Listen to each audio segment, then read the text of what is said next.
اخطاء الفريقين، وانت متوقع كابتن محمد رضوان المدير الفني المقاولين يعمل ايه، والكابتن مختار مدير الفني الامبي في الشوط الثاني يعمل ايه؟ هو طبعا افضل شيء للمقاولين انه احرز هدف. لان ليس للمقاولين العرب دكه بدلاء على المستوى الهجومي مؤثر في الشوط الثاني.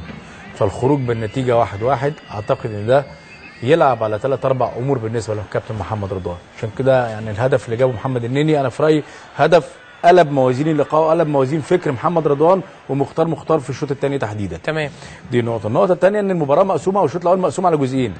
الجزء الاول 25 دقيقه سيناريو مطبق من المقاولين العرب مضغوط عليه زي ماتش اسماعيلي بالظبط وبيلعبوا على هجمه مرتده. اللي عجبني في محمد رضوان النهارده انه عدل من الطريقه بشكل كويس جوه الملعب. يعني كل في المباريات اللي فاتت شفنا موسى كبير كراس حربه. النهارده محمد صلاح اقرب الى راس حربه ثاني مع موسى كبير على قلبين الدفاع.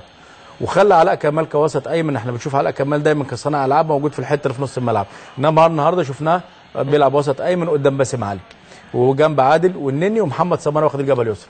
محمد سماره ليه دور على عكس المباريات اللي فاتت كلها. الرقابه مفروضه على النني والرقابه مفروضه على علاء كمال والرقابه مفروضه على محمد عادل. محمد سماره هو اللي شغال اكتر في الثلث الامامي بالنسبه لنادي انبي، وشفنا التسديده بتاعت اللي هي تسديده السبت المتحركه بالنسبه لسماره او اكتر من اللاعبين المتحركين. محمد ابو جبل بيشتغل يعني افقي اكتر على خط المرمى.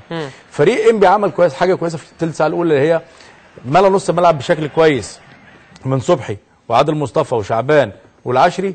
ما ادوش الميزه اللي بيتمتع بها فريق المقاولين في حته التمرير الكتير والاستحواذ.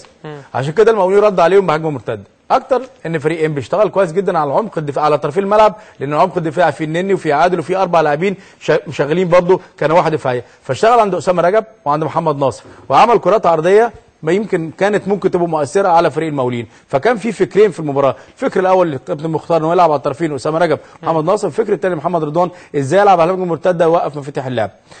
فريق المقاولين في الاخر 25 دقيقه لعب اكتر على الضغط في الثلث الامامي، لقى ان العشري بيزيد ولقى ان شعبان بيزيد، رمى عادل ورمى سماره عليهم اكتر للحته الاماميه، وخلى علاء كمال حر اكتر من الجبهه اليمنى، خلاه يشتغل مع سماره وعادل ومع محمد صلاح، فعمل تكتل هجومي على ال4 مدافعين، ارغم العشري محمد شعبان انه يرجع للثلث الخلفي. فدي يمكن دي برضه عملت ثغرات كتيره جدا وفتحت مساحه للنني فاول ظهور لي امامي حقيقي تسديد، يمكن الكره الوحيده اللي طلع فيها النني في طول الشوط الاول. انا عايز اتكلم